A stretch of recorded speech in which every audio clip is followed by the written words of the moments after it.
गांधी जी अगर चाहते तो भगत सिंह को बचा सकते थे, पर उन्होंने उन्हें बचाने की कोशिश नहीं करी, या फिर मैं यूँ कहूँ कि गांधी जी को भगत सिंह को बचाना ज़रूरी नहीं लगा। गांधी जी ने अपनी वाइफ कस्तूरबा जी को चैम्बर पॉट क्लीन करने पर मजबूर किया। जब कस्तूरबा जी ने इस चीज़ का विरोध किया तो गांधी जी ने गुस्से में उन्हें ज़बरदस्ती पकड़कर आश्रम से बाहर निकालने की कोशिश तक की। तब कस्तूरबा जी ने रोते हुए कहा, ये मेरा भी तो घर है, मैं जाऊंगी कहाँ। तो क्या सच में गांधी जी का नेचर पॉजेसिव और कंट्रोलिंग था? ऐसे ही एक बार 1932 में गांधी जी को डॉक्टर भीमराव अंबेडकर जी ने कहा कि डिप्रेस्ड क्लास को अपने लीडर चुनने का पूरा हक होना चाहिए, यहाँ तक कि उनका अपना इंडिपेंडेंट पॉलिटिकल मैकेनिज्म भी होना चाहिए। पर गांधी जी ने उनका विरोध कर दिया। तो क्या गांधी जी दलित राइट्स के खिलाफ थे? दोस्तों, इतिहास में हमें आंसर ना तो सीधा यस में मिलता है और ना ही सीधा नो में, हमें कुछ बीच का ही मिलता है। लेकिन जो चीज़ जितनी सिंपल होती है हम उसे नॉर्मल कहते हैं, और अगर किसी चीज़ में हमें कंट्रोवर्सी मिलती ही जाए तो उसे महात्मा गांधी कहते हैं। दोस्तों, जब मैं इस वीडियो के लिए रिसर्च कर रहा था तो मुझे यह भी पता चला कि महात्मा गांधी या फिर मोहनदास करमचंद गांधी इस दुनिया के मोस्ट कंट्रोवर्शियल लोगों में आते हैं। एक सेकंड दोस्तों, मुझे ये बताओ कि महात्मा पद गांधी जी को किसने दिया था? सरकार ने? या फिर उस समय अंग्रेजों ने उन्हें कोई हार दिया था? नहीं, रविंद्रनाथ टैगोर जी ने सिर्फ उन्हें एक बार संबोधित करने के लिए महात्मा कहा था। जैसे कि हम अपने किसी स्कूल के दोस्त को कहते हैं कि तू तो जीनियस है, तो ऐसे में वो अपने नाम के आगे जीनियस तो नहीं लगा लेता। लेकिन गांधी जी ने अपने आप को महात्मा बना लिया, और वैसे ही फादर ऑफ नेशन का पद भी उन्हें लीगली नहीं मिला है। यह भी सुभाष चंद्र बोस ने उन्हें सम्मानित करने के लिए एक बार बोला था। नमस्कार दोस्तों, मेरा नाम है यश ममगई और ममगाई डायनेस्टी के यूट्यूब चैनल पर आपका एक बार फिर से हार्दिक अभिनंदन है। आज हम महात्मा गांधी की एक एक बात जानेंगे। जैसे कि अभी हमने जाना कि ना तो महात्मा उनको पद दिया गया था, ना ही किसी डॉक्यूमेंट में फादर ऑफ नेशन दिया गया था। आज हम महात्मा गांधी के उस ब्रह्मचर्य एक्ट से लेकर उनकी एक एक डार्क साइड भी जानेंगे, और लास्ट में कंक्लूजन भी निकालेंगे कि कितनी बातें सच हैं और कितनी बातें मिथ। तो दोस्तों, बिना किसी देरी के वीडियो को शुरुआत से शुरू करते हैं। दोस्तों, गांधी जी की कहानी शुरू होती है उनकी शादी से। एक सेकंड, शादी से जन्म से? नहीं दोस्तों, जन्म से नहीं, शादी से, क्योंकि उनका बाल विवाह 13 साल की उम्र में ही हो चुका था। वैसे दोस्तों, गांधी जी का जन्म 2 अक्टूबर 1869 में हुआ था, और बाल विवाह के तहत 1882 में उनकी शादी हो चुकी थी। मर जाएंगे लेकिन अंग्रेजों का नमक नहीं खाएंगे, यह लाइन कहने वाले प्रसिद्ध गांधी जी खुद इंग्लैंड से एजुकेशन प्राप्त करके आए थे। दोस्तों, अब बात करते हैं गांधी जी की कुछ डिस्टर्बिंग डार्क साइड्स के बारे में। ज्यादा दूर से नहीं, उनके घर से ही शुरू करते हैं। सबसे पहले गांधी जी ने 1898 में अपनी वाइफ कस्तूरबा को चैम्बर पॉट साफ करने को कहा तो उन्होंने मना कर दिया। इस पर गांधी जी को इतना गुस्सा आया कि उन्होंने कस्तूरबा को अपने हाथों से खींचते हुए दरवाजे पर ले गए और घर से निकालने की कोशिश करी। तब कस्तूरबा जी बहुत ज्यादा रोई थी। फिर एक बार जब कस्तूरबा बीमार थी तो डॉक्टर ने उन्हें बीफ टीथ देने की कोशिश की, क्योंकि इससे उनकी हेल्थ रिकवरी फास्ट होती। पर गांधी जी ने फटकारते हुए उन्हें मना कर दिया। उन्होंने यहाँ तक कह दिया कि भले ही कस्तूरबा की जान चली जाए, पर मैं उसे बीफ टीथ लेने की परमिशन कभी नहीं दूंगा।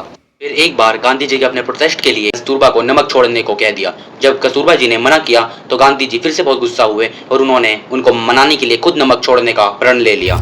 लेकिन सबसे शॉकिंग बात 1944 में आज सामने आती है, जब कस्तूरबा जी डेथ बेड पर थी और कभी भी मर सकती थी। उनकी जान बचाने का एकमात्र रास्ता था पेनिसिलिन लेना, लेकिन गांधी जी ने उन्हें स्ट्रिक्ट मना कर दिया और कस्तूरबा जी की मौत हो गई। ज्यादा दूर नहीं, इसी के 6 हफ्ते बाद गांधी जी को खुद मलेरिया हो गया, तो उन्होंने क्विनिन नाम की मेडिसिन ले ली और अपने खुद के उसूल तोड़ दिए। तो ये तो हम समझ गए उनकी पर्सनल लाइफ कैसी थी। अब बात करते हैं उनकी एक्सटर्नल लाइफ की। और दोस्तों, जो भी पॉइंट्स मैं आपको बता रहा हूँ ये एकदम प्रूफ है और डॉक्यूमेंट में है। यहाँ तक कि जो बातें अभी मैंने आपको उनकी लाइफ की बताई हैं, ज्यादातर बातें तो खुद महात्मा गांधी वेबसाइट पर उपलब्ध हैं, तो आप खुद भी उन्हें जाकर पढ़ सकते हैं। अब बात करते हैं उनकी प्रोफेशनल लाइफ की। तो दोस्तों, सबसे बड़ा सवाल यह आता है कि गांधी जी ने भगत सिंह को क्यों नहीं बचाया।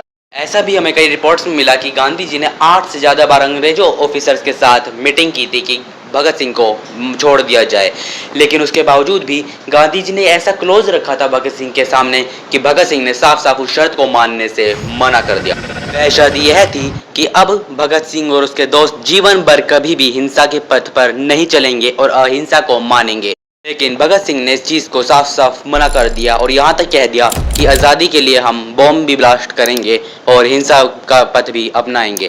तो यहाँ पर भी हमें कई सारे कारण मिलते हैं कि गांधी जी क्यों भगत सिंह को नहीं बचा पाए, या फिर क्यों उनका मन भगत सिंह को बचाने से बदल गया।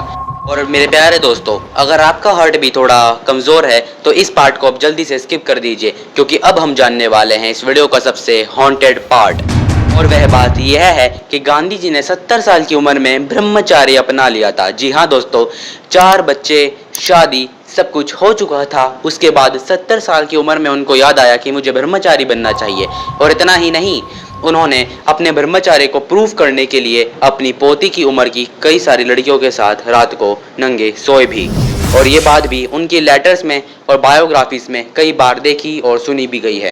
गांधी जी का मानना था कि मैं ब्रह्मचारी ऐसा बनूंगा कि मैं पूरी दुनिया को अपना सेल्फ डिसिप्लिन प्रूव कर सकूं, जिसके लिए उन्होंने ऐसे डिस्टर्बिंग चीज़ें अपनाई।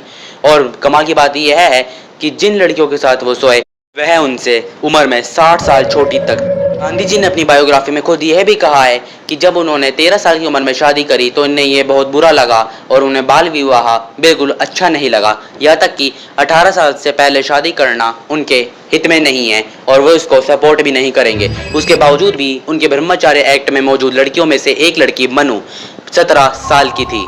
जी हाँ दोस्तों, और अब दोस्तों बात करते हैं मोरल ऑफ द स्टोरी की या फिर कंक्लूजन की। और दोस्तों कंक्लूजन सिर्फ यही है कि हारे हुए इंसान को कोई याद नहीं रखता और जीता हुआ इंसान ही खुद अपने हाथों से इतिहास लिखता है। अब भले ही हारा हुआ व्यक्ति अच्छा हो या फिर जीता हुआ व्यक्ति बुरा ही क्यों ना हो। और शायद यही बात भगत सिंह और महात्मा गांधी जी पर भी लागू होती है कि कैसे भगत सिंह को हिस्ट्री से मिटाने की पूरी कोशिश की गई और कैसे एक व्यक्ति खुद महात्मा, फादर ऑफ नेशन, यहाँ तक कि एक एक नोट पर भी उसका चेहरा आ गया। तो हर व्यक्ति में कोई ना कोई कमी जरूर होती है, भले ही वो मैं या आप ही क्यों ना हो। लेकिन जब हम किसी व्यक्ति को इतना ज्यादा सपोर्ट करने लगते हैं कि उसमें एक भी कमी नहीं थी, तो समझ जाइए कि कुछ तो वहां पर एबनॉर्मल जरूर है। Because perfection does not exist. दोस्तों ऐसी वीडियो बनाने में हमें बहुत ज़्यादा समय लगता है और आपको हम हमेशा प्रोडक्टिविटी प्रोवाइड करने की पूरी कोशिश करते हैं। इसलिए दोस्तों प्लीज़ एक लाइक ज़रूर करिएगा और अगर आप चैनल पर नए हैं और ऐसी ही वीडियोस आगे भी देखना चाहते हैं तो प्लीज़ सब्सक्राइब करना मत भूलना और कमेंट में ज़रूर बताना कि नेक्स्ट बायोग्राफी किस टॉपिक पर चाहिए, मैं उसे ज़रूर लाऊंगा। कल मिलते हैं किसी नई वीडियो में, तब तक के लिए जय हिंद।